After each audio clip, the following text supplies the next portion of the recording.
Hey, how's it going? This is Josh Thomas here at Cable Dahmer Chevy, and today we're going to be taking a look at this off-road beast, better known as the 2016 Willys Edition Jeep Wrangler Unlimited. Just taking a first look at it, you can see it's definitely loaded out, starting with those 35-inch BF Goodrich tires. We're sporting the rock rails as well as the Black Freedom hard top, not to mention that one with the rear defrost and rear wiper.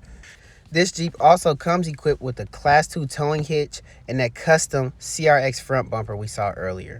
As we take a closer look inside, very clean, very sleek layout. The first eye catcher for me is always that manual gear stick and the touchscreen display.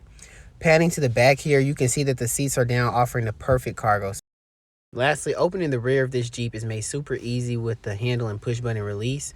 I just want to open her up and show you guys the Sunrider soft top back here, as well as just showing you that easy access. Again, this is Josh Thomas at Cable Dahmer Chevy off 103rd. Thanks for watching.